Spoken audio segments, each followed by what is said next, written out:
আমাদের সাথে এরই মধ্যে অতিথি হিসেবে যুক্ত হয়েছেন সালাউদ্দিন আইয়ুবী, জামাত ইসলামের দলীয় সংসদ সদস্য, এবং একই সাথে কিছুক্ষণের মধ্যেই আমাদের সাথে নীলোফার চৌধুরী মনি, বিএনপির দলীয় সংসদ সদস্য সংরক্ষিত আসনের, তিনিও যুক্ত হবেন আশা করি। কাকুজি ভাই, আপনাকে দিয়ে যদি একটু শুরু করি, সেটি হচ্ছে নানা রকম রাজনৈতিক খবরের রাজনৈতিক খবর তো আমরা আসলে আলোচনা করবই, কিন্তু তার মাঝে একটু যদি আপনার কাছ থেকে জানতে চাই, এই যে প্রধানমন্ত্রী আজকে সিলেটে গেলেন, নতুন করে স্পোর্টস নতুন করে আবার উদ্বোধন হলেন, এবং সেখানে তিনি বেশ কিছু যারা সামনের নতুন বাচ্চারা আছে বা প্রজন্ম যেটা সামনে গড়ে উঠছে, তাদের কাছে তিনি কিন্তু একটা কথা বারবার বলেছেন, যার যেটা ভালো লাগে, যে বিষয়ে আসলে আগ্রহ, লক্ষ্য স্থির করে যেন তারা সামনের দিকে এগিয়ে যায়। এই যে এক ধরনের অভিভাবকের মতো এক ধরনের মন্তব্য প্রধানমন্ত্রীর কাছ থেকে পাওয়া, নিশ্চয়ই এটা উৎসাহিত করবে তাদেরকে। অবশ্যই।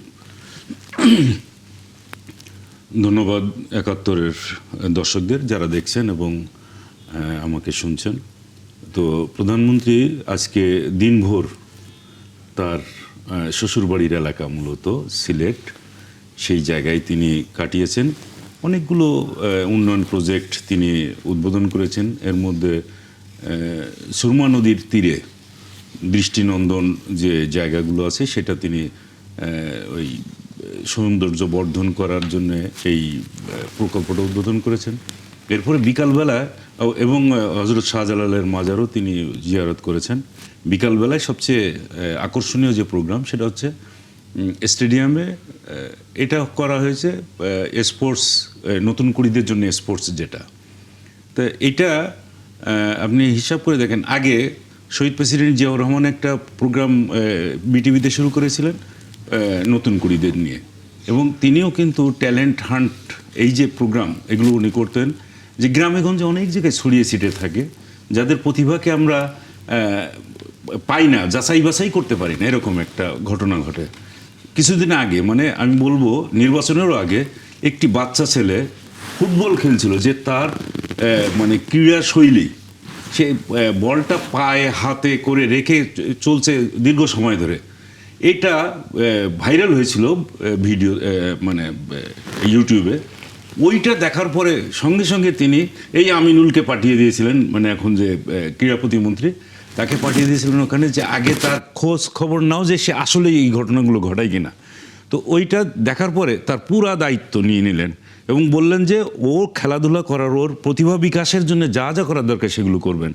আজকের আমরা মাঠেও কিন্তু সেই একই কথা ওনার কাছ থেকে শুনলাম, যে শিশুরা যেটা তার আগ্রহ, সেই আগ্রহ বশবর্তী হয়ে বা আগ্রহকে সামনে রেখেই সে যেন তার প্রতিভা বিকাশ ঘটাতে পারে। সেটা ফুটবল হতে পারে, সেটা ক্রিকেট হতে পারে, অ্যাথলেটিক্স হতে পারে, বা লেখাপড়াও হতে পারে, এগুলো সব হতে পারে। যেমন অ্যান্থনি গ্রামশি, ইটালির বিখ্যাত একজন পলিটিশিয়ান, তিনি 10-11 বছর ধরে ওই মুসোলিনি তাকে কারাগারে রেখেছিল। ওই সময় তিনি 7 খণ্ডে বই লিখেছিলেন, যেটা প্রিজনস নোটবুক বলা হয়ে থাকে। সেখানে শিশুদের উপরে বেশ একটা বিশাল অংশ জুড়ে আছে। উনি ওইখানে বলেছেন যে শিশুদের উপরে খুব বেশি জোরাজোরি করার দরকার নেই, সে খেলাধুলার মধ্য দিয়ে যা যা শিখতে চায় সেই কাজগুলো যেন করে বেড়ায়। এবং এইটা করলে হবে কি, তার উপরে যেমন তার মানসিক বিকাশের ক্ষেত্রে কোনো রকম প্রতিবন্ধকতা সৃষ্টি করা গেল না, একই সঙ্গে সে তার এগিয়ে গেল, তার অবস্থানটা এগিয়ে গেল। আপনি জাপানেও দেখবেন ক্লাস 4 পর্যন্ত কিন্তু কোনো লেখাপড়ার দিকে নজরই দেওয়া হয় না, ওকে শেখানো হয় যে ওই স্কুলে যাওয়া আসা করছে, সব কিছু করছে। হয়তো দেখা গেলো একটা ডিম ভাজি করলো, কেউ একটা তরকারি কুটলো, কেউ রান্না করলো, এইরকম করে তাদেরকে শেখানো হয় যে তারা এই বিষয়গুলো শিখবে। এখনই তাদের যে বইতে যেতে হবে ঠিক না, এখান থেকে নৈতিক শিক্ষাটাও কিন্তু তারা অর্জন করে যাচ্ছে। একজন আরেকজনের সঙ্গে কেমন আচরণ করবে, কে কিভাবে, কে কোন কাজটা করতে পারে, নিজেরাই আবার দায়িত্ববোধ, কীরকম রান্না তৈরি হচ্ছে আবার সেটা বক্সে তৈরি করে আরেকজনকে বিলি বন্টন করে যাচ্ছে। আমাদের এখানেও কিন্তু কিছু ঘটনা ঘটছে। আপনার ফাউন্ডেশনাল লিটারেসি অ্যান্ড নিউমারেসি এরকম একটা প্রোগ্রাম আমাদের শিশুদের মধ্যে শুরু হয়ে গেছে, আমি দেখছি প্রাইমারিতে করছে।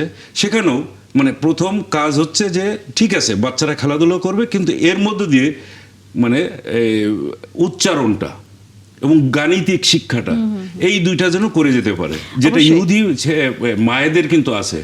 মায়েরা গর্ভবতী হওয়ার সঙ্গে সঙ্গে ইহুদিদের বাধ্যতামূলক একটা কাজ থাকে, সেটা হচ্ছে তাকে ম্যাথ করতে হবে, গণিত শিক্ষাটা তাকে নিতে হবে। তো মা কি করে, মা যখন প্রতিদিন শেখায় তখন গর্ভের সন্তানটাও কিন্তু ওইভাবে সে বিকশিত হতে থাকে, এবং পরবর্তীতে যখন পৃথিবীতে আসে সবগুলো এইভাবে আসে।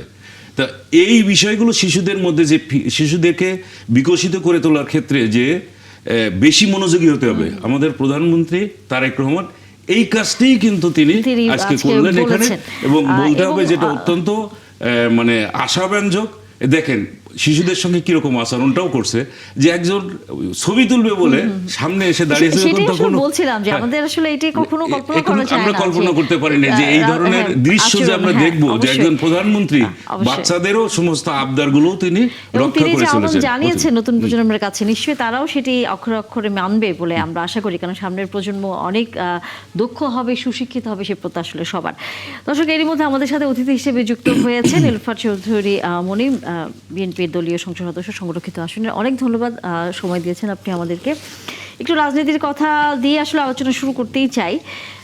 আমরা সিলেটে মাননীয় প্রধানমন্ত্রীর নানা কর্মসূচির কথা বলছিলাম, এবং সেখানে মাননীয় প্রধানমন্ত্রী আজকে তার যেই বক্তব্য ছিল সেখানে তিনি একটি কথা বলেছেন যে কেউ প্রকাশ্যে ও কেউ গোপনে এখনও দেশের বিরুদ্ধে ষড়যন্ত্র করছে।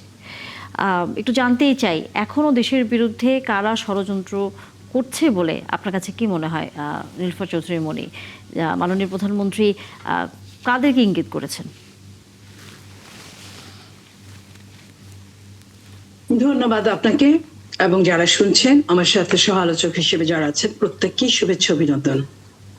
দেখেন, মাননীয় প্রধানমন্ত্রী যে কথাটা বলেছেন, সেই কথাটা আমার মনে হয় এখানে যারা উপস্থিত আছেন, যারা শুনছেন, এবং আপনারা সবাই জানেন যে উনি কাদেরকে ইন্ডিকেট করেছেন। বলেন তো, একটা দেশ কিন্তু এই কথাটাও বলেছেন যে এখানে যে 2 মাসের একটা বাচ্চাকে যদি আপনি হাঁটতে বলেন, সে কি হাঁটতে পারবে? এই যে 2.5 মাসের একটা শিশুর কাছে আপনি সবই চাচ্ছেন, সবকিছু চাচ্ছেন। আপনার আন্তর্জাতিক যুদ্ধ আপনার দায়, আপনার রমজান আসছে আপনার দায়, জিনিসপত্রের দাম বাড়া আপনার দায়, আন্তর্জাতিকভাবে তেলের দাম বাড়া আপনার দায়, নির্বাচনী ইস্তেহার ফুলফিল শুরু করা, সেটা শেষ হলো না কেন, এটাও আপনার দায়। এই যে দায়গুলো, এবং প্রত্যেকটা কথা আপনার, ওইখানে সংস্কারে কি হলো, সংস্কার কমিটি কি করেছিল, এটাও আপনার দায়। ওইখানে নোট অফ ডিসেন্ট ছিল, ওইটা এখন কোনো কাজে লাগবে না, আপনাকেই সবকিছু করতে হবে। এই যে একজন মাননীয় প্রধানমন্ত্রী, এবং কখন কোন চুক্তি হয়েছে সেটাও আপনার দায়। দায়িত্বই তো ছিল না, ক্ষমতায় যেনারা ছিলেন না, তারা কিভাবে এই দায়গুলো নিতে পারে? এবং যে দেশে 15.5 বছর একটা সরকার চারবার ক্ষমতা জবরদস্তি করে নেওয়ার পরে এইসব দায়িত্বের বাইরে থাকেন, কোনো দায়ী নেয় না। যে দেশের 18 মাস একটা ইন্টারিম সরকার কোনো দলের না, কোনো আপনার মতের না, সবার জন্য হওয়ার কথা, সেই সরকার যখন অন্যায় অপকর্ম করে যায়, সেটা ঢাকতেও যখন এই সরকারকে কাজ করতে হয়, সেই দায়টাও তাকে নিতে হয়। সেই সরকার কিংবা তার আগের সরকার টিকা রেখে যান নাই, টিকা কিনেন নাই, সেই দায়টাও এই সরকারকে নিতে হয়, যে কিনা কিছুই জানেন না। অনেকটা বলতে পারেন আতুর ঘরে থাকা একটা সরকার। সে আতুর ঘরে থাকা সরকারের কাছে যদি আপনি শতবর্ষের যদি হিসেব চান, সেটা তো দেওয়া সম্ভব না। এবং সেইখানে যে ধরনের কথাগুলো আসে, যে ধরনের ষড়যন্ত্রগুলো আসে, 2 মাসের একটা সরকারকে অকপটে সংসদে দাঁড়িয়ে যে কথা আপনি বলতে পারেন সেটাও বলেন, যেটা পারেন না সেটাও বলেন। আপনি বলেন এই পর্যন্ত সব থেকে অজনপ্রিয় সরকার, আপনি যে সরকার এখনো দায়িত্বই নিল না, তাকে সবচেয়ে অজনপ্রিয় সরকার আপনি বলে দিলেন। এবং আপনি অকারণে রাজপথের হুমকি দিচ্ছেন, ভয় দেখাচ্ছেন, সরকার থেকে নামিয়ে দিবেন। আপনি বলছেন 15.5 বছর সরকারকে 15 দিনে আপনি উৎখাত করেছেন, এই সরকারকে আপনি চাইলে 15 ঘন্টাও আপনার লাগবে না, ইত্যাদি ইত্যাদি। এই যে আপনি উৎখাত করার কথা বলছেন, ষড়যন্ত্রের কথা বলছেন, এই ষড়যন্ত্র করে যদি এই দেশটাকে ভালো রাখা যেত, আমাদের কোনো আপত্তি ছিল না। এই ষড়যন্ত্র করে কি কোনো ভালো রাখা যায়? আপনি একটা মানুষ একটা কথা বলবে, একটা কথা বলতে গেলে এই যে আমি আপনার সাথে কথা বলছি 5 মিনিট কি 5 লাইন 10 লাইনের কথা বলতে হয়, সেখানে আপনি আধা লাইনকে জুড়ে দিয়ে 3টা শব্দের 3টা ওয়ার্ড দিয়ে একটা লাইন ফিল আপ করে আপনি একটা ফটো কার্ড ছেড়ে দেন, বড় বড় পত্রিকা টেলিভিশনের নাম দিয়ে, ওটাকে বিকৃত নাম দিয়ে যাতে টের পাওয়া না যায় আপনি ছেড়ে দিলেন, আর আপনাকে বটবাহিনী দিয়ে সারাদিন ব্যাপী গালাগালি দেওয়ালেন। এইসব ষড়যন্ত্র করে এই রাষ্ট্রের তো মঙ্গল কিছু হয় না, এই গণতন্ত্রটাকে ধ্বংসের চরম পর্যায়ে নিয়ে যাওয়া হয়েছে। যখন বাংলাদেশ জাতীয়তাবাদী দল সে সরকারে এসে গণতন্ত্রটাকে উদ্ধার করতে, গণতন্ত্রটাকে আতুরঘর থেকে বের করতে, গণতন্ত্রটাকে মজবুত করতে, গণতন্ত্রটাকে স্বচ্ছতা এবং জবাবদিহিতায় আনতে যখন চেষ্টা করছে, তখন আপনি তার বিরুদ্ধে চরমতম ষড়যন্ত্র করছেন। সেই ষড়যন্ত্র কারা করছে, কেন করছে, সেই বিষয়গুলো নিয়ে আমরা আলোচনা করতে চাই। তবে বিরতির পর আছেন আমাদের সাথে সালাউদ্দিন আইয়ুবী, আপনার কাছ থেকে নিশ্চয়ই উত্তর শুনবো। কাগজি ভাই বলে রাখতে চাই 12টা যেহেতু বেজেছে, আমরা এখন আজকে 3 মেতে পা দিয়েছি এবং বিশ্ব গণমাধ্যম মুক্ত গণমাধ্যম দিবসে আসলে আমরা প্রথম সময়টাতে আছি। একটু ছোট করে আপনার কাছে মন্তব্য নিয়ে আমরা একটু রাজনৈতিক আলোচনায় ঢুকতে চাই। সেটি হচ্ছে আমরা কেমন আছি গণমাধ্যম কর্মীরা? আসলে মুক্ত গণমাধ্যম এই দিবসটা আমরা প্রতি বছর 3রা মে পালন করে থাকি। এটা 1991 সালে আফ্রিকার কয়েকটা দেশে সাংবাদিকদের উপরে যথেষ্ট হামলা টামলা হয়েছিল এবং সেখানে মত প্রকাশের স্বাধীনতা ছিল না বলেই চলে। তো এইটার পরেই জাতিসংঘ আবার একটা ব্যবস্থা নিয়ে 1993 সালে এই ঘটনাটা মানে বিশ্ব মুক্ত গণমাধ্যম দিবস হিসাবে আমরা প্রতি বছর পালন করে আসি। এখন কথা হলো যে মুক্ত গণমাধ্যম না থাকলে যেটা হয় সেটা হচ্ছে দেশে দুর্ভিক্ষ হয়। প্রথম কথা হলো এটা।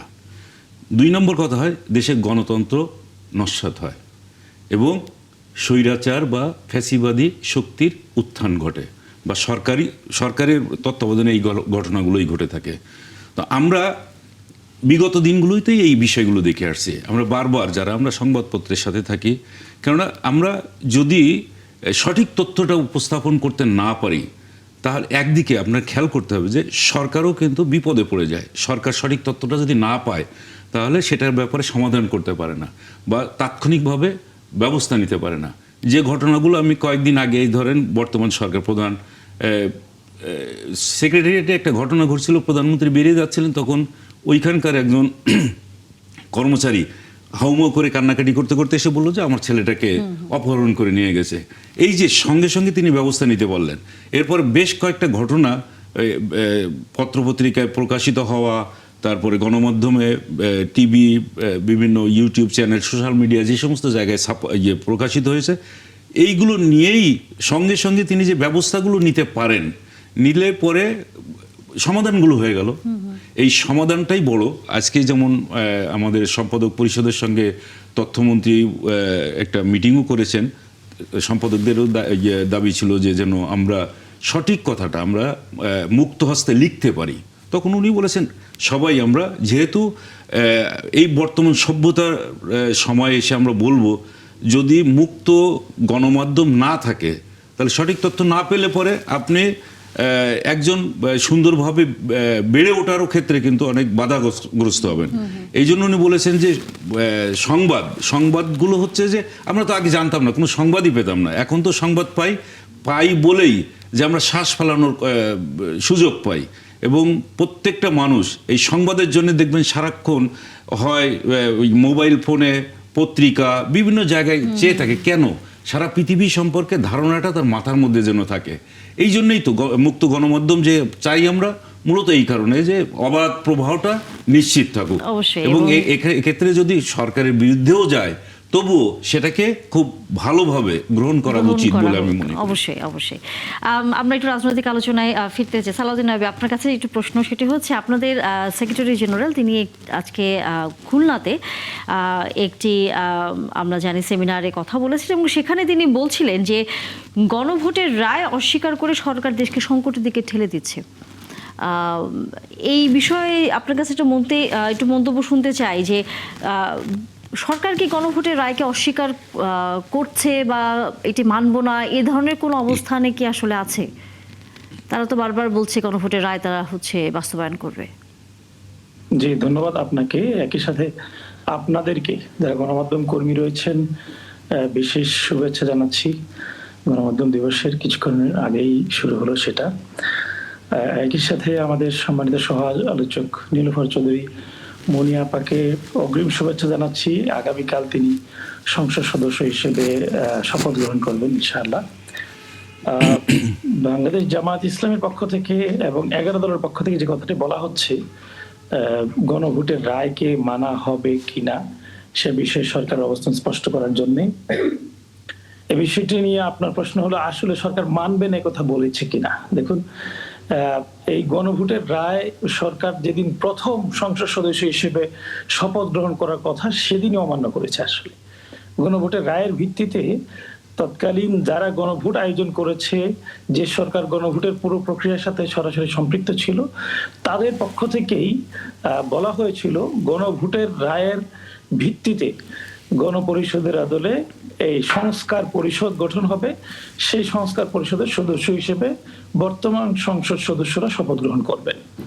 শপথ গ্রহণ করার যে সিদ্ধান্ত, এই সিদ্ধান্ত না মেনে নেওয়ার মধ্য দিয়ে প্রথম দিনেই তারা গণভোটের রায়ের বাস্তবায়নের প্রক্রিয়াকে বাধাগ্রস্ত করে। পরবর্তীতে 133টি যে বিল মানে সংসদে উত্থাপিত হয়, এই বিলগুলোর মধ্যে থেকে একটা গুরুত্বপূর্ণ বিল ছিল গণভোট অধ্যাদেশ। গণভোট অধ্যাদেশকে এই ল্যাপস করে দেওয়া হয়, অর্থাৎ এটা অকার্যকর হয়ে যায়। তার মানে হলো এই গণভোটের পুরো প্রক্রিয়াটার মূল যেই বিষয়টি ছিল সেটি প্রশ্নবিদ্ধ হলো, অনেকটা অকার্যকর হলো। এরপরে গণভোটটি হয় একটি রাষ্ট্রপতির আদেশের মধ্য দিয়ে। এই আদেশটাকে সম্মানিত আইনমন্ত্রী, স্বরাষ্ট্রমন্ত্রী সহ সরকারের পক্ষ থেকে সংসদে এবং সংসদের বাইরে আনুষ্ঠানিকভাবে অবৈধ ঘোষণা করা হয় এবং বলা হয় এটা একটা অন্তহীন প্রতারণার দলিল। কার্যত বিভিন্ন জায়গায় তারা এটাকে অস্বীকার করেছে, অবৈধ ঘোষণা করেছে, ল্যাপস করার মধ্য দিয়ে অকার্যকর করেছে। এটা সিদ্ধান্ত বাস্তবায়ন করার ক্ষেত্রে তারা প্রথম দিন থেকেই অবাস্তবায়িত রেখেছে। এটাতে একেবারে সুস্পষ্ট যে তারা আসলে গণভোটটাকে মানতে চায় না, গণভোটের সিদ্ধান্তকে তারা গ্রহণ করতে চায় না। হ্যাঁ, আপনি বলতে পারেন গণভোটটা কেন হয়েছে। স্বাভাবিকভাবেই গণভোটের অন্যতম একটা উদ্দেশ্য ছিল জুলাই সনদকে বাস্তবায়ন করা বা কার্যকর করা। বর্তমান সরকার বলছে যে জুলাই সনদ বাস্তবায়ন করবে, অক্ষর অক্ষরে বাস্তবায়ন করবে, শব্দে শব্দে বাস্তবায়ন করবে, পুরোটা বাস্তবায়ন করবে। মন্ত্রী পরিষদের সদস্যবৃন্দ, খুদ প্রধানমন্ত্রী নিজেও এ ধরনের কথাগুলো বলে থাকেন। সুতরাং জুলাই সনদ বাস্তবায়ন করলে তো গণভোট বাস্তবায়ন হয়েছে বা গণভোটের রায় বাস্তবায়ন হয়েছে বলে বলা যায়, কিন্তু আসলে তা মানে এটার সাথে সাংঘর্ষিক। দেখেন, গণভোটের যেই প্রসঙ্গ বা প্রশ্ন, সেই জায়গায় এসে বিএনপি জুলাই সনদের মধ্যে যে জায়গায় নোট অফ ডিসেন্ট দিয়েছিল সেই নোট অফ ডিসেন্ট গুলোকে আর রাখা হয়নি। অর্থাৎ গণভোট যদি মেনে নেওয়া হয় তাহলে তার নোট অফ ডিসেন্টকে তারা কোনোভাবেই ধারণ করতে পারবে না। পুরো জুলাই সনদের নোট অফ ডিসেন্ট বাদেই যা আছে অ্যাজ ইট ইজ জুলাই সনদকে সেখানে বাস্তবায়ন করতে হবে, জুলাই সনদের নোট অফ ডিসেন্ট বাদে। দ্বিতীয়ত হলো সেখানে একটি নতুন তথ্য পরবর্তীতে যুক্ত করা হয়েছে, সেটা হলো জুলাই সনদে যে সরকার অর্থাৎ যে দল মেজরিটি পাবে সেই দল তার মেজরিটির ভিত্তিতে যে সিদ্ধান্ত নেওয়ার সেই সিদ্ধান্ত নিতে পারবে বলে তারা সেখানে উল্লেখ করেছে। এটিও গণভোটের রায়ের সিদ্ধান্তের পরিপন্থী। এটাও এখন তারা বলছে এবং এটাই তারা করছে বা করবে। অর্থাৎ বিএনপি যেগুলোতে নোট অফ ডিসেন্ট দিয়েছিল, যেগুলো বিএনপি চায় না, যেগুলো বিএনপির মতো হয়নি, বিএনপি বা বর্তমান সরকারের সিদ্ধান্ত মোতাবেক হয়নি, কিন্তু অন্যান্য দল, অন্যান্য মত, বিশেষ করে বাংলাদেশের মানুষ 70% মানুষ ভোট দিয়ে যেটা চেয়েছিল সেটা বিএনপির চিন্তার সাথে না মিলে সেটা বাস্তবায়ন হবে না। এটা একেবারে স্পষ্ট। এই কথাটা তারা ঘোষণায় দিয়েছে। বাস্তবায়ন করতে চায় না বলে বিরোধী দল আবারও অভিযোগ তুলল। তাদের মতো করে এটা বাস্তবায়ন করতে চায়, তাদের মতো করে যেটা বাস্তবায়ন করতে চায় এটা আসলে গণভোটের রায়ের বাস্তবায়ন নয়। জি, নীলুফার চৌধুরী মনি, আপনারা আপনাদের মতো করে গণভোটের রায় বাস্তবায়ন করতে চান? দেখেন, এইখানে যে কথাগুলো হলো সবগুলো কিন্তু মানে আমি বলবো না যে এটা সম্পূর্ণরূপে সত্য কথা। আপনার গণভোট বিএনপি কে গণভোটে কাজ করার বলার? বিএনপি বললেই কি আসে যায় যদি সংবিধানে না থাকে? গণভোট যে জিনিসটা সেটা সংবিধানেই নাই। সেইখানে সংবিধানে যদি গণভোট আপনি সংবিধান ব্যতিরেকে করতে চান, তাহলে প্রথমে একটা গণভোট করতে হয়, সেটা গণভোটটা করা যাবে কিনা, এই কন্ডিশনে গণভোট করা যাবে কিনা, জনগণের ম্যান্ডেটটা প্রথমে নিতে হয়। তার মানে এই গণভোটের আগে আরেকটা গণভোট করা দরকার ছিল। সেটা বিএনপি বললে, বিএনপি যদি বলে জামাতের কাউকে যে তুমি অমুককে খুন করে আসো, সে কি সাথে সাথে খুন করলে বিএনপি কি সব দোষ হবে? তার কি নিজস্ব বিবেক, নিজস্ব অবস্থান, নিজস্ব আপনার নিজস্বতা যেটা বোঝায় সেটা কি থাকবে না? আর সেটার জন্য কি সে দায় হবে না সে যদি ওই কাজটা করে? তো বিএনপি কি বললো? বিএনপি তো বলেছে যে নির্বাচনটাকে যাতে সুন্দর করে হতে পারে, আজকে বাংলাদেশের জন্য একটা নির্বাচন কতটা জরুরি ছিল বাংলাদেশবাসী, সমস্ত বাংলাদেশবাসী এখন বুঝছে। এই বাংলাদেশে নির্বাচন হওয়ার জন্য একটা সিস্টেমের মধ্যে বাংলাদেশ ঢুকে গেছে, যেটা গত 18 বছরে ছিল না। সেই জায়গায় যখন বিএনপির আমাদের আজকে স্বরাষ্ট্রমন্ত্রী যখন দেখেছেন ওই সংস্কারে গিয়ে, সংস্কার কমিটিতে, যে এখানে যা কিছু বিদেশিরা এবং আজকের বিরোধী দল তারা যা বলছে সেটাই একদিকে কার্যকর করছে। আপনি দেখেন যে বিএনপি সিগনেচার করেছিল কোনটায়? নোট অফ ডিসেন্ট সহ, উইথ নোট অফ ডিসেন্ট। আর বিএনপি কে দেখানো হয়েছে পরবর্তীতে জাতিকে যে প্রধান উপদেষ্টা কোনটা? উইদাউট নোট অফ ডিসেন্ট, যেটাই কোনো কিছুই নোট অফ ডিসেন্টের ছিল না। এবং প্রশ্নগুলো যে 4টা করা হয়েছে সেটাও কিন্তু উইদাউট নোট অফ ডিসেন্ট। এটা তো কোনোদিন কোনোভাবে এটা সম্ভব হতে পারে না, কারো জন্যই না, না বিরোধী দলের জন্য না সরকারি দলের জন্য। ওই 4টা প্রশ্ন কেউই একযোগে মানতে পারে না। কিন্তু সেই দিন যদি এই কথাগুলো বলতো তাহলে কি হতো? আমরা কি দেখতাম? আমরা দেখতাম যে নির্বাচনটাই বানচাল হয়ে গেছে। কারণ একটা শ্রেণী আজকে যারা ষড়যন্ত্র করছে, আপনি যে প্রশ্নটা প্রথমে করলেন, সেই ষড়যন্ত্রকারীরা সরব ছিল তখনও। খুদ প্রধান উপদেষ্টা বলেছিলেন যে নির্বাচনের আগে বড় ধরনের দুর্ঘটনা ঘটতে পারে। তো আর অন্যান্য উপদেষ্টারা তো অহরহ বলেছেন। এইখান থেকে বোঝা যায়। আর অন্য যারা কারণে অকারণে আন্দোলনের হুমকি দিয়েছেন, রাজুতে আয়, শাহবাগে আয় বলেছেন, তারা তো নির্বাচনের বিপক্ষেই ছিলেন। কারণ তারাই তো প্রকৃত অর্থে ওই 18 মাসের সরকারটা তারাই পরিচালনা করেছেন। সরকার নামে মাত্র সরকার ছিল, আর নিজস্ব কিছু টাকা পয়সা ইনকাম করার জন্য ব্যস্ত ছিল। আর সম্পূর্ণ সরকার যারা পরিচালনা করেছে তারাই হচ্ছে ষড়যন্ত্রকারীদের মূল হোতা। তো সেইটা জানার পরে, সেটা বুঝার পরে বিএনপি কিভাবে বলে যে আপনার তাদের সম্পূর্ণ এগেইনস্টে গিয়ে, তারা তো চাচ্ছিল যে নির্বাচনটা যাতে হতে দেওয়া না হয়, এই জন্য যা যা ক্রাইটেরিয়া আছে সবগুলো ফিল আপ করা।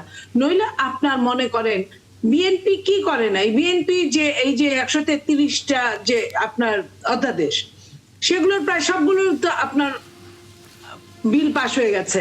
তো বিএনপি তো এই কথাগুলোই বলেছিল যে সংসদে গেলে আমরা এটা করব। বিএনপি যে কথাগুলো দিয়েছিল প্রত্যেকটা কথা ফুলফিল করেছে। যে কয়েকটা বাদ আছে বলেছে যে এরপরে আমরা আরো আলোচনা করে বিস্তারিত তারপরে ডিসিশন নিব। তাহলে বিএনপি কে আপনার দোষ দিয়ে তো কোনো লাভ নাই। এখানে সাধারণ ব্যাপার, সবাই জানে ইলেকশন যদি সুষ্ঠুভাবে হয় বিএনপি কেই জনগণ ভোট দিবে। এটা আপনি যেভাবেই যেদিকেই নিয়ে যান না কেন। তো তারাও তো খুশি, তারাও তো এতগুলো সিট জীবনে কোনোদিন এই দেশ স্বাধীন হওয়ার পরে থেকে কল্পনা করে নাই, পাওয়া তো অনেক দূরের কথা। সেখানে তারাও আছে, তারাও স্মার্টলি বিরোধী দল, সেইখানে বিরোধী দলকে মানে ফুললি তাদের সমালোচনা করার রাইটস দেওয়া আছে। এবং আমাদের বর্তমান প্রধানমন্ত্রী উনি কি করে নাই? উনি সংসদে, উনি এই দেশের প্রধানমন্ত্রী হওয়ার পরে প্রথমেই বিরোধী দলের নেতার বাসায় গিয়েছেন এবং বিরোধী দলের ছোট নেতাদের বাসায় উনি গিয়েছেন। এবং উনি যেখানে দাঁড়ান, যে পরিবেশে দাঁড়ান, সেইখানে বিরোধী দলের নেতার জন্য একটা জায়গা রাখেন।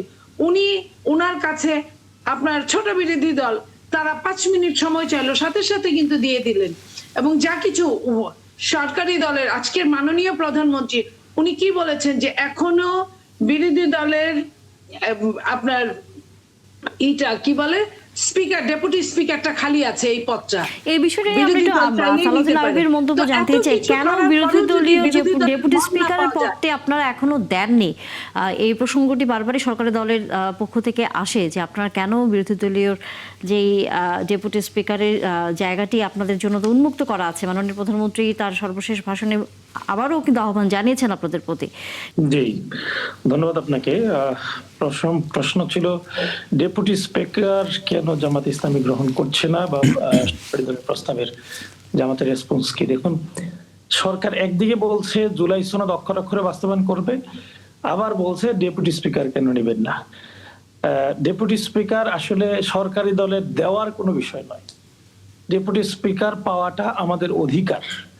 যদি সরকার জুলাই সনদ বাস্তবায়ন করে, জুলাই সনদে বিশ্বাস করে, জুলাই সনদ বাস্তবায়নের সিদ্ধান্তে অটল হয়, জুলাই সনদ যদি বাস্তবায়ন করে, তাহলে আর সরকার দিতে হবে না আমাদেরকে ডেপুটি স্পিকার। আমরা এমনিতেই ডেপুটি স্পিকারকে আমাদের পক্ষ থেকে দিতে তখন একেবারেই রাজি। বাংলাদেশ জামাত ইসলামী যখন প্রথম প্রস্তাব পেয়েছে, তখনই আনুষ্ঠানিকভাবে সরকারকে জানিয়েছে জুলাই সনদ বাস্তবায়নের প্রক্রিয়ার মধ্য দিয়ে যে যে অধিকার বিরোধী দলের পাওয়ার কথা, সবগুলো অধিকার আপনারা এক বাক্যে একটা কাজ করলে বাস্তবায়িত করতে পারেন। সেটা হলো আমরা জুলাই সনদ বাস্তবায়ন করার প্রক্রিয়াটা বাস্তবায়ন করলাম। তার মধ্যে দিয়ে শুধু ডেপুটি স্পিকার নয়, আপনারা জানেন যে স্থায়ী কমিটি হয়, স্থায়ী কমিটির নির্ধারিত কিছু জায়গায় মানে বেসরকারি দল বা বিরোধী দলকে দেওয়ার ব্যাপারে সেখানে প্রস্তাব করা হয়েছে। স্থায়ী কমিটির সদস্যের ক্ষেত্রে প্রস্তাব করা হয়েছে। সরকার যে সকল জায়গায় সাংবিধানিক নিয়োগ প্রদান করেন, সেই নিয়োগের যে কমিটি হবে, সেই কমিটিগুলোতে বিরোধী দলকে রাখার কথা প্রস্তাব করা হয়েছে। বেশ কিছু এরকম মৌলিক প্রস্তাবগুলো নতুন করে জুলাই সনদের মধ্য দিয়ে বাংলাদেশের সংস্কারের অংশ হিসেবে এই জায়গাগুলোতে আসার কথা।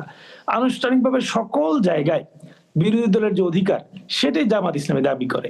বিচ্ছিন্নভাবে একটা ডেপুটি স্পিকারকে গ্রহণ করার মধ্য দিয়ে পুরো জুলাই সনদ বাস্তবায়নের যেই মানে তকমা, এটা তো আসলে অবাস্তব চিন্তা, বা আমি বলবো এটা যথাযথ নয়। এই জন্যই জামাত ইসলামী চায় যে জুলাই সনদ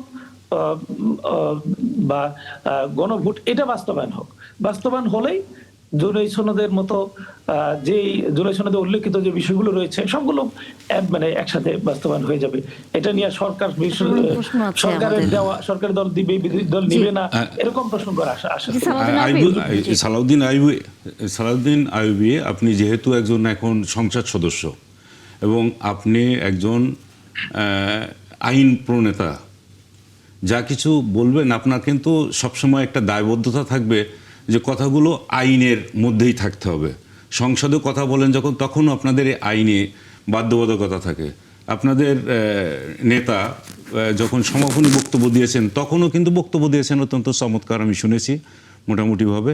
সেখানে যে বিরোধী দল সরকারি দলকে সহায়তা করতে চায়, কিছু প্রস্তাব দিতে চায়, সেগুলো কিছু মানতেও পারে, আবার যদি যেগুলো মানতে না চায় সেগুলো তারা কি বলে সম্মানের সঙ্গে প্রত্যাখ্যানও করতে পারে।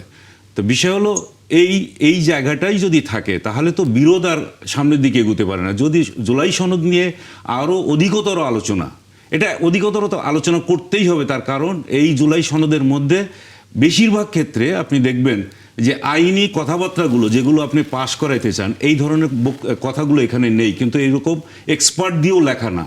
এটা হয়েছে এক ধরনের মানে চাপিয়ে দেওয়া কোনো বিষয়, কিছু কিছু বিষয়ের মধ্যে আছে। তো এই যদি হয়, মানে বিরোধী দলীয় নেতা যে কথাগুলো বলেছেন, এবং সর্বশেষ কিন্তু দেখলাম না আর জুলাই সনদ নিয়ে খুব বেশি সামনে এগিয়েছেন, এরকমও দেখলাম না। তো যদি এরকম বিরোধী দল এবং সরকারি দল যদি হাতে হাত রেখে সামনের দিকে চলে যায়, তাহলে তো মানে বিরোধ থাকতে পারে না। আপনার কি মনে হয় যে কথাগুলো আসছে এরকম হয়েছে না? যে আমি শুরুতেই আমি আপনার প্রথম বিষয়টা যে বললি, আপনি যেটা বললেন যে যে কথাগুলো আসবে তা আইনের মধ্যে যেন হয়, যেহেতু আমি আইন প্রণেতা বা সংসদ সদস্য।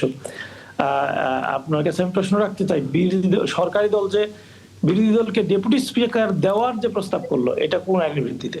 এটার কোন আইনি ভিত্তি আছে? আসলে কোনো আইনি ভিত্তি নেই। এটা যদি জুলাই সনদ কার্যকর হয়, কার্যকর করে, যদি গণভোট কার্যকর হয়, তখন এইটা বৈধতার মাধ্যমে বিরোধী দলকে ডেপুটি স্পিকারের সুযোগ দেওয়া যেতে পারে। এছাড়া বর্তমান সাংবিধানিক সিস্টেমে বিরোধী দলকে এই সুযোগ দেওয়ার কোনো সুযোগ বর্তমান সরকারের নেই। দ্বিতীয়ত হলো, আপনি বিরোধী দলীয় নেতার সর্বশেষ স্পিচ যেটা করেছেন, আপনি সর্বশেষ মাননীয় প্রধানমন্ত্রীর যে বক্তব্য, সেটাও যদি শুনে থাকেন, এই মানে একেবারে সমাপনী যে শেষ 3-4 দিন ছিল, এই 3-4 দিনের বক্তব্য দিয়েছে সিনিয়র লিডার যারা, তারা সিনিয়র লিডাররা বক্তব্য রাখতে গিয়ে প্রত্যেকেরই ব্যক্তি মতামত আছে। আমি দেখেছি মানে বিএনপির যে স্ট্যান্ড, বিশেষ করে রাষ্ট্রপতিকে ধন্যবাদ দেওয়ার ব্যাপারে একেবারে সিনিয়র লিডার বিএনপির, তারা স্পষ্ট করে সেখানে উল্লেখ করেছে যে আমি রাষ্ট্রপতিকে ধন্যবাদ দিতে পারলাম না। এরকম বেশ কিছু ইস্যুতে সরকারের সাথেই দ্বিমত করেছে এবং বিভিন্ন ইস্যুতে মানে এই কয়েকদিন সর্বশেষ সংসদ একেবারে বিভিন্ন সময় উত্তাল হয়েছে, আবার শান্ত হয়েছে, মত হয়েছে, দ্বিমত হয়েছে। এই সব কিছু মিলে পরিবেশটা শেষ দিনের আগের দিনে এসে একেবারে একটু অন্যরকম হয়ে গিয়েছিল।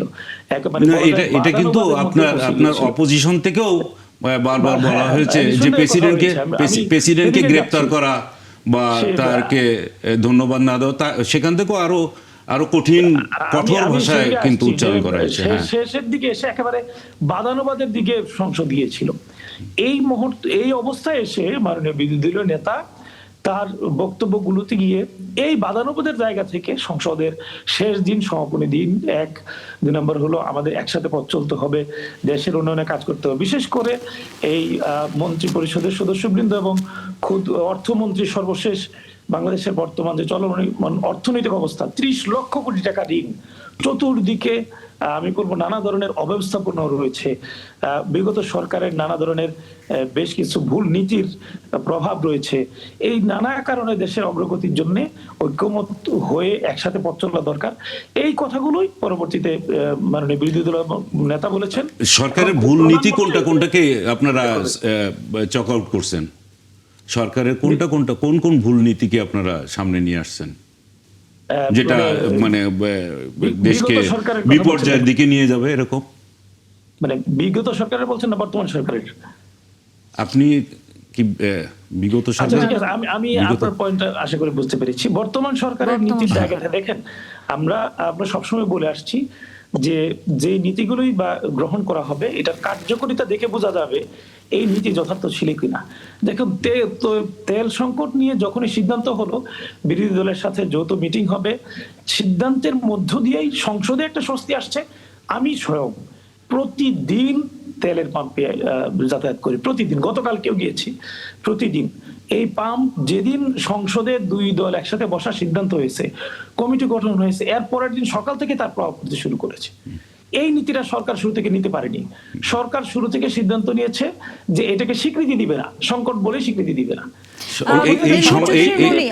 সরকার প্রথমেই এই উদ্যোগটি কেন নেয়নি? এই সরকারের শুরুতে এই যে সংকট নেই, এই নীতিটা ছিল ভুল এবং এখান থেকে সরকার পরে সরে এসেছে। স্বয়ং জ্বালানি মন্ত্রী, অর্থমন্ত্রী, স্বরাষ্ট্রমন্ত্রী, এমনকি প্রধানমন্ত্রী আকার ইঙ্গিতে এটা স্বীকার করেছে এই সংকটটা ছিল। এই সংকট নিরসনে স্বয়ং প্রধানমন্ত্রী কি উদ্যোগ নেওয়া যায় সেক্ষেত্রে বিরোধী দলকে অংশগ্রহণের জন্য আহ্বান জানিয়েছে। আমরা এটার একটু প্রশ্নের উত্তরটা নিব নীলুফার চৌধুরী মুনির কাছ থেকে। জি, আপনি আছেন সালাউদ্দিন আবি, আমরা একটু মুনি আপার প্রশ্নের এই উত্তরটা একটু শুনে আসতে চাই। জি জি, আমি একটা কথা বলতে চাই যে আমার ছোট ভাই মাননীয় সংসদ সদস্য যে কথাটা বললেন, হঠাৎ করে তেলের দাম বেড়ে গেল, তারপরেই সব সমস্যাগুলো মিটে গেল, এখন আর লাইন দেখি না। কি এমন হলো? প্রতিদিন কি হাজার হাজার metric ton, lakh lakh crore crore metric ton তেল দেশে ঢুকেছে যে তেলের সমস্যা মিটে গেল? এটা একটা ষড়যন্ত্র, এটা একটা কঠিন ষড়যন্ত্র। যারা ষড়যন্ত্র করেছিল তারাই এই ষড়যন্ত্র করেছে। তারা ঘরের মধ্যে মাটির নিচে খুদে, খাটের তলে, মাটির তলে, ট্যাঙ্কারের মধ্যে, বাঁশবাগানে, সব জায়গায় তারা তেল ড্রামকে ড্রাম আপনার ভরে রেখেছে। এই যে লাইনকে লাইন, মাইলকে মাইল লাইন ছিল। এতবার সরকার বলেছে যে তেলের আসলে ওই সমস্যাটা নাই। এখন কি প্রমাণ হলো? তেলের দাম বাড়ার সাথে সাথে মানুষের হাতে কি টাকা কমে গেল 2 টাকা 5 টাকা বাড়াতে, যে মানুষ তেলের লাইনটা বাদ দিয়ে দিল? এই শুভঙ্করের ফাঁকিটা যদি তারা আমাদেরকে বোঝাতে পারে তাহলে বুঝবো যে হ্যাঁ, বিএনপি সরকারের ফল্ট আছে। হঠাৎ করে 2 দিনে 3 দিনে তেলের কোনো লাইনই নাই। ঘটনাটা এটা কিন্তু অবাক করার মতো ঘটনা। এই জায়গাটা যদি ওনারা বুঝায় দিতেন, ওনাদের প্রত্যেকটা ষড়যন্ত্র আমরা ধরতে পারি, বুঝতে পারি, কিন্তু সব সময় সবকিছু বলতে পারি না। ওনারা টিকা নিয়ে কয়দিন সংসদে কথা বলেছে, সরকারকে তুলাধুলা করা দরকার ছিল। সরকার জবাব দিত যে সরকার, এই সরকারের সময়ের ঘটনা না, কিন্তু কান টানলে মাথা আসবে। যে কারণে ওনারা সংসদে, আপনার এতগুলো শিশু আমাদের মারা গেল, এতগুলো সন্তান আমাদের মারা গেল এবং এতগুলো সন্তান আমাদের এখন পর্যন্ত মৃত্যুর সঙ্গে পাঞ্জা লড়ছে, হাজার হাজার 20,000-এর উপরে। সেইখানে তারা নিশ্চুপ, ওইসব নিয়ে তাদের কোনো মাথা ব্যথা নাই। মাথা ব্যথা একটাই, গণভোট। মাথা ব্যথা একটা জায়গায়, সেটা জুলাই সনদ। যে জুলাই সনদ মেনে নিয়েছে বিএনপি, বলেছে আমরা পুঙ্খানুপুঙ্খানু যেভাবে আমরা বলেছিলাম সেভাবে আমরা করব, কিন্তু তাদের যে কোনো মূল্যে যা কিছু হারায়, কেষ্ট বেটা বলেন, গিন্নি বলেন, কেষ্ট বেটাই চোর, সেই মতো তারা ওই একটা কথাই তারা শিখেছে। এবং আপনি খেয়াল করেন বিরোধী দলকে, আগের বিরোধী দলরা কথা বলার আগে বলতেন এটা বলতে দিলে আমরা থাকবো, নইলে আমরা সংসদ বর্জন করলাম। আর এখনকার বিরোধী দল সমস্ত কথা বলা শেষ হওয়ার পরে তারপরে তারা সংসদ বর্জন করেন। তো এই যে তাদের যে এই যে নাটক, এই যে পাতানো খেলা, এই যে জনগণের জন্য না, তারা দেশের সমস্যা, আন্তর্জাতিক সমস্যা, তেল নিয়ে সমস্যা, বিএনপি যখন 5টা 10 জনকে জাতীয় সংকটের জন্য কমিটি করলো, তখন তারা কিন্তু লুফে নিলেন। সেখানে কিন্তু বিএনপি 5টার জায়গায় তাদের 2টা দেয় নাই, 3টা দেয় নাই, বলে নাই যে আমরা 2/3 মেজরিটি, আমরা বেশি থাকবো। অতীতে কোন সরকার কি এটা করেছে? কোন সরকার এটা করেছে? করে নাই। তো তারপরেও বিএনপির দোষ, সবকিছুতে বিএনপির দোষ দেখেন তারা। কারণ ওই যে তাদের কথা মতো তারা চলেন না, ওই যে আপনার 72-এর সংবিধানটা তারা ছুঁড়ে ফেলে দিতে পারছেন না। সমস্যাটা এই জায়গায়। আমরা বহুবার বলেছি সংবিধানের তো কোনো দোষ নাই, সংবিধান যারা মানে না, দোষটা হচ্ছে তাদের। সংবিধান চেঞ্জ করে এখানে কি নিয়ে আসবে? একটা 24টা জুড়ে দেওয়া ছাড়া আর তো কিছু না। আমরা তো 24 জুড়ে দিতে চাই, সব জায়গায় 24 রাখতে চাই, কারণ 24 আমাদের অবদান কারো থেকে কম না, বরং অনেক অনেক বেশি। কি আহত, কি নিহত, কি শহীদ, কি আপনার অন্যান্য সমস্যা, অর্থনৈতিক, রাজনৈতিক, সমাজনৈতিক সবকিছুতে। তো তারপরে আমরা তো এগুলো বলতে যাই না, এটা আমাদের দায়িত্ব, এটা আমাদের কর্তব্য। তাইলে কেন তারা এই জিনিসগুলো নিয়ে সনদ এবং গণভোট এই জায়গা ছাড়া তারা নড়তে পারছে না। এটা সালাউদ্দিন আইয়ুবী, আপনারা জনগণের যে সমস্যাগুলো আছে সেগুলো নিয়ে সংসদে কম আলোচনা করে একটা জায়গায় আসলে আটকে আছেন। এই কথাটা এর আগেও বারবার আসছিল। যেটা বললো জি। ওইটার জি, আমি একটু সালাউদ্দিন আইয়ুবী আমি একটু উত্তরটা দিয়ে নেই, তাহলে আশা করি না, ক্লিয়ার একই সাথে হবে। প্রশ্ন আছে, ওই প্রশ্নটারই উত্তর দিয়ে দেন। সেটা হচ্ছে নীলুফার চৌধুরী মনি কিন্তু একটা কথা বলেছেন যে তেল সংকটের কথাটা আপনি বলছেন যে স্বীকার করে নাই সরকার। নীলুফার চৌধুরী মনি বলছে যে তেল সংকট তো দূরের কথা, যে মুহূর্তে দেখা গেল যে লাইন, বিশাল বিশাল লাইন, কিন্তু কিছু টাকা, কয়েক টাকা দাম বাড়ানোর সঙ্গে সঙ্গে সেই লাইন আর কিন্তু নেই, উধাও হয়ে গেল। কারণ কি, এখানে তো আর তেল আর আমদানি হয়নি, যেভাবে আসছিল নিয়মিতভাবে সেটাই আসছে। তাহলে এটা কেন হলো? বলছে ষড়যন্ত্রের গন্ধ দেখছে। আপনারা কি দেখছেন বলেন তো দেখি। এটা আপনার প্রশ্নের উত্তর দিই আমি। এই যে এই ভিডিওটা আশা করে দেখছেন,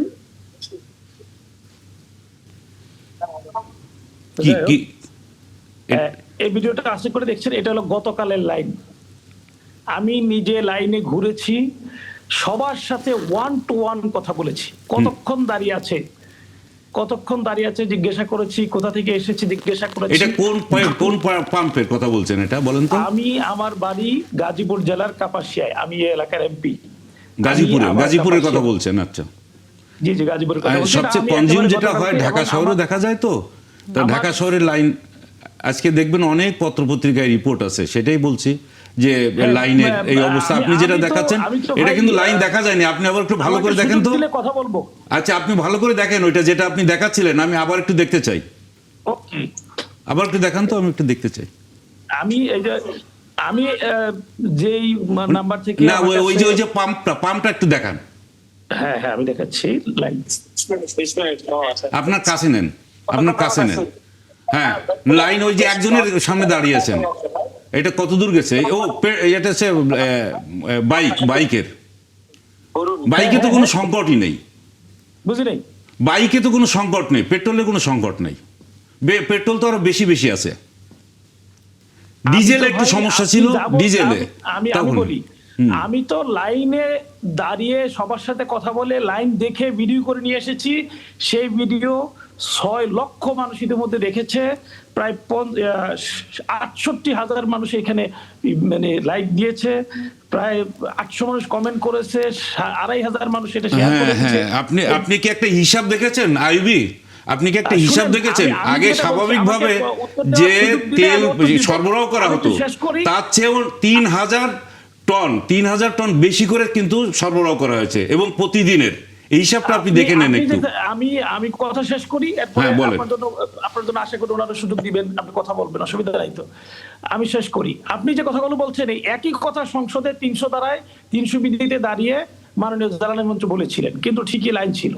এই কথাগুলোর সাথে বাস্তবতার মিল থাকে না। আমি লাইন এটা ভিডিও করে নিয়ে এসেছি, এটা সোশ্যাল মিডিয়াতে দিয়েছি, সোশ্যাল মিডিয়া থেকে রিয়েকশন এসেছে।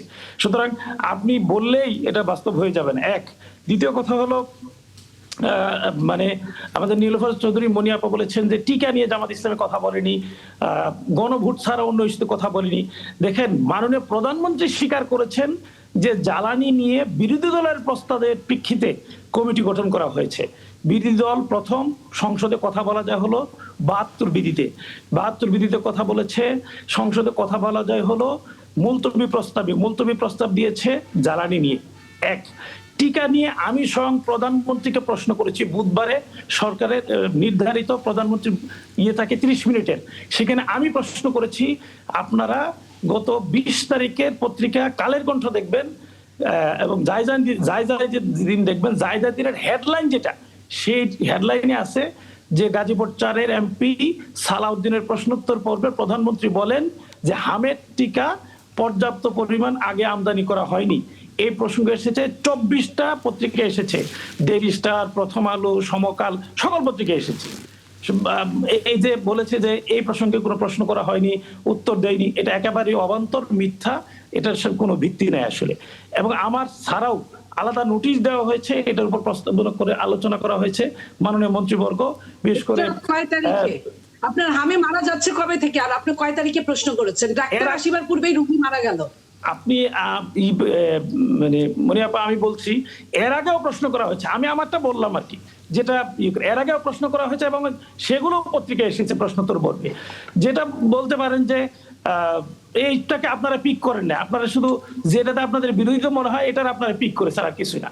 জ্বালানি নিয়ে প্রত্যেকটা বিধিতে প্রশ্ন করা হয়েছে এবং নোটিশ দেওয়া হয়েছে আলাদা করে, এবং আলোচনাও হয়েছে জ্বালানি নিয়ে, এবং গণভোট নিয়েও আলাদা করে আলোচনা হয়েছে, আবার হাম নিয়েও আলোচনা হয়েছে।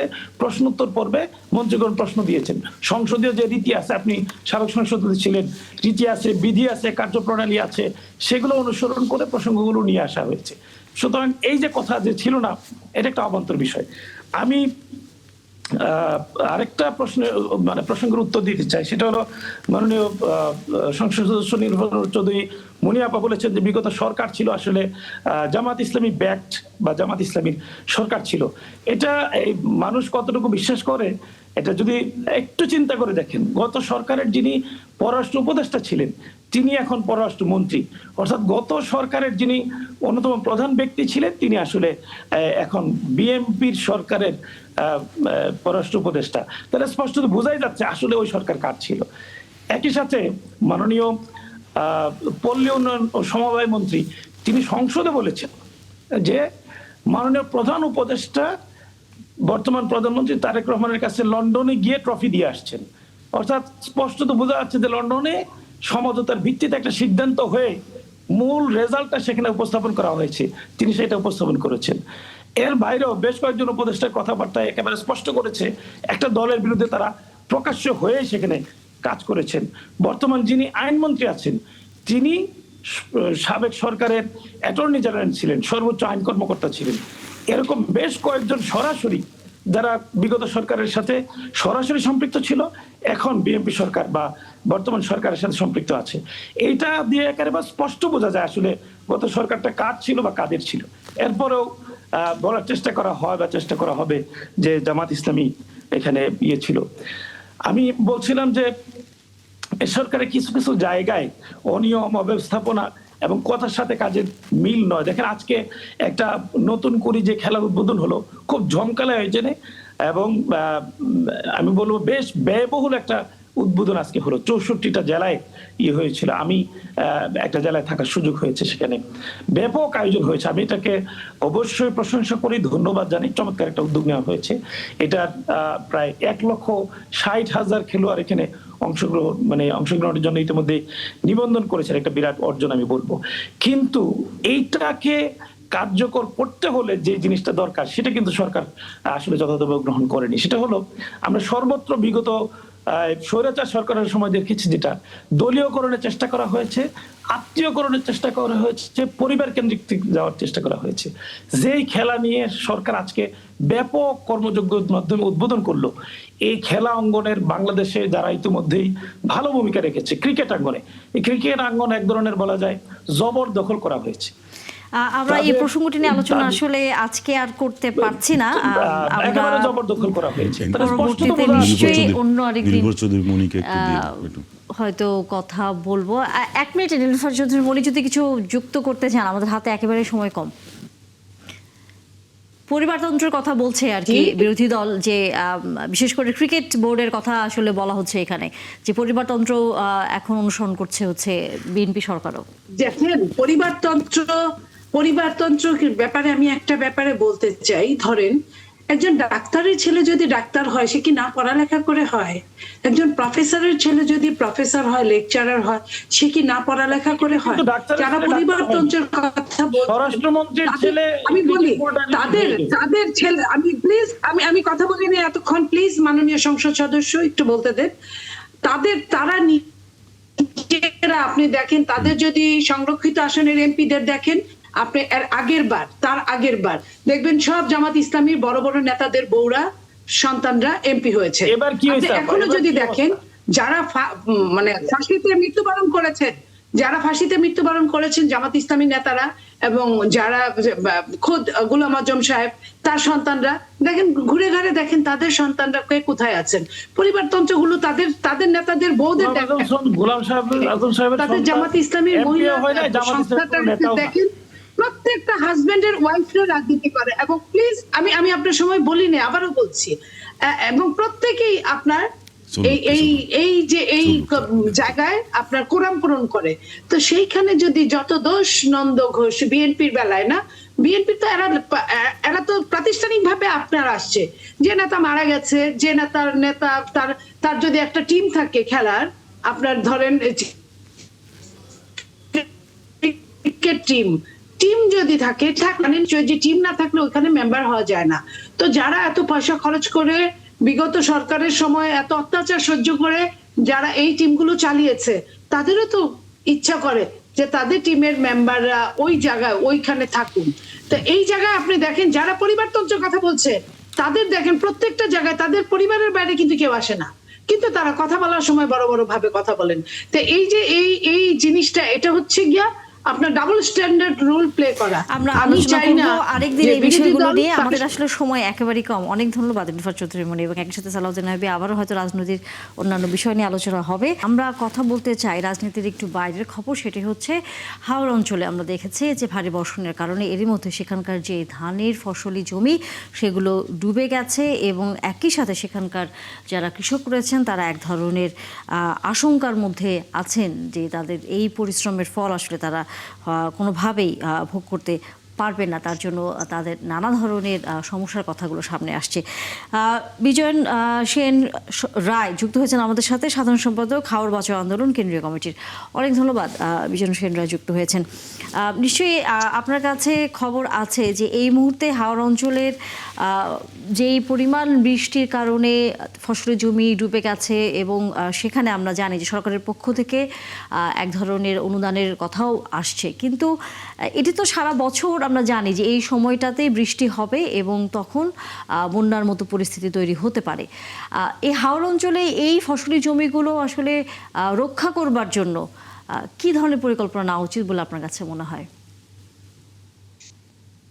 দেখেন, এই জলাবদ্ধতা সৃষ্টি হয়েছে শুধু অপরিকল্পিত এবং অপ্রয়োজনীয় বাঁধের জন্য, এবং বাঁধগুলো টেকসই ভাবে করা হয় নাই। বাঁধের যে সংখ্যা প্রতি বছর তারা পানি উন্নয়ন বোর্ড বাড়িয়ে দেন, যার ফলে এই পুরো হাওরটা আমরা বলবো যে একটা পুকুরে নিয়ে হয়ে গেছে। কারণ সাধারণ বৃষ্টিতে যে বৃষ্টি হয়েছে তাতে এই হাওরের ক্ষতি হওয়ার কথা না, কিন্তু একমাত্র জলাবদ্ধতার কারণে এই ফসলের ক্ষতি হয়েছে, ফসল নষ্ট হয়ে গিয়েছে। আমরা মনে করি যে যদি এই নদীগুলা খনন করা হয় এবং হাওরে যে বড় বড় বিলগুলা রয়েছে সেই বিলগুলা খনন করা হয়, তাহলে এই জলাবদ্ধতা থেকে রক্ষা করা যেতে পারে। আর যে বাঁধগুলা দেওয়া হয় সেই বাঁধগুলা যদি সঠিকভাবে দেওয়া হয়, অর্থাৎ পরিকল্পনা অনুযায়ী দেওয়া হয়, তাহলে এভাবে জলাবদ্ধতার সৃষ্টি হওয়ার কথা হতো না। এবং আমরা চাই যে জলাবদ্ধতা যাতে সৃষ্টি না হয় সেই জন্য এই চারিদিক দিয়ে হাওরের চারিদিক দিয়ে বাদ দেওয়া এটা ঠিক না, এবং বড় বড় ক্লোজার করতে হবে বাঁধের সাইডে দিয়ে, যাতে পানি আসার সাথে সাথে পানি নেমে যেতে পারে। এটা হচ্ছে আমাদের বক্তব্য। এবং আমরা শুরু থেকে বলে আসছি যে পানি উন্নয়ন বোর্ডের যে বাঁধগুলো তৈরি করছে তা অনিয়ম এবং এখানে দুর্নীতি রয়েছে। তারা ভাবে যে যত বেশি বাঁধ তৈরি করবে তত বেশি তারা মুনাফা লাভ করতে পারবে। মূলত বাঁধের পাশে যে কৃষকরা আছে তাদেরকে নিয়ে কোনো আলাপ আলোচনা না করে তারা মন গড়া ভাবে পিআইসি গঠন করে এবং মন গড়া ভাবে তারা এই সমস্ত কাজ করে থাকে, অনিয়ম করে থাকে। হ্যাঁ বিজন বাবু, আমি আপনাকে একটু বলতে চাই, সেটা হলো যে বাঁধে অনিয়ম আছে। যদি বাঁধ পানি সরার জন্য নেমে যাওয়ার জন্য যদি কালভার্টগুলো করতো তাহলে পানি যাওয়ার একটু সহজ পথ হতো, এটা একটা দিক। এবং জলাবদ্ধতা এটাও একটা দিক। কিন্তু হিসাব করে দেখেন, বৃষ্টিটা আপনি থামাতে পারছেন না। এইবার হয়েছে তো একেবারে এত প্রবল বর্ষণ, মানে পুরা গত 10-12 দিন ধরে বৃষ্টি হচ্ছে। আমার কথা হলো যে আপনার এই ফসলটা আমরা তো বুঝতেই পারছি যে এপ্রিলের যেহেতু 15 তারিখের পর থেকে আমরা একটা ডেঞ্জার পিরিয়ড ধরতে পারি, এর আগে যদি আমরা এই ফসলটাকে যদি আগায় নিয়ে যাই তাহলে তো আমরা এই বিপজ্জনক অবস্থায় আসতে পারি না। এটা কি আপনারা চিন্তা করছেন কখনো, ফসলটাকে এগিয়ে নিয়ে যাওয়া? ফসলটা আগাই নেওয়ার মতো কোনো পথ নেই। কারণ ফসলটা যখন যেভাবে তৈরি চারা রোপণ করে যে সময়ে তার ঠিক সেই টাইমটি রাখতে হবে। আমাদের কথাটা হচ্ছে পানি যে বৃষ্টি হয়েছে সেই বৃষ্টিতে কখনো এই জলাবদ্ধতা যদি না হয় তাহলে এখানে কোনো বন্যা হয়নি বা পাহাড়ি ঢলও নামেনি, তাহলে ধান নষ্ট হয়ে যাবে কেন, ধানের ক্ষতি হবে কেন? এটার একটা মাত্র কারণ হচ্ছে যে বাঁধের পরিকল্পনা যেভাবে করা হয়েছে, তারা দিয়েছে পানি উন্নয়ন বোর্ড, সেইভাবে পরিকল্পনা তারা করে নাই।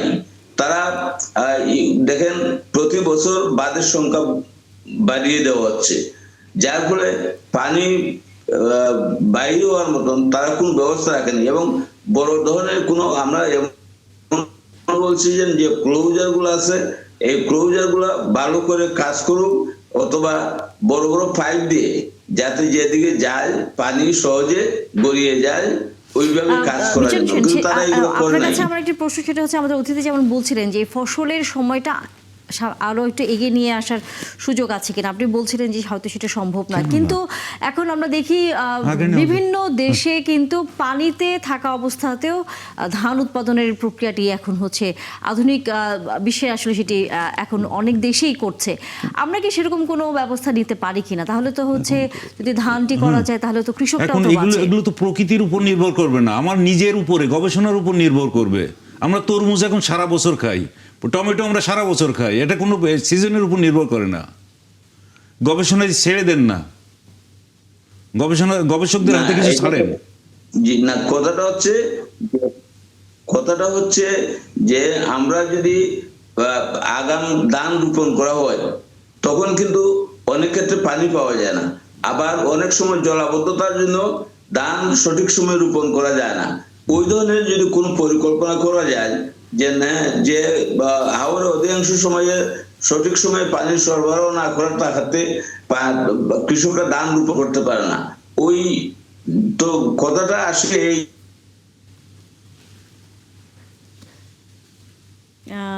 আমরা হয়তো সংযোগটি বিচ্ছিন্ন হয়ে গেছে বিজন সেন রায়ের। ধন্যবাদ। তারপরেও আলোচনা আসলে শেষ করতে হচ্ছে। আমিনুল ইসলাম, অনেক ধন্যবাদ আপনাকেও। আগামীতে আবারও হয়তো রাজনৈতিক নানা বিষয় নিয়ে আলোচনা হবে অন্যান্য অতিথিদের সাথে।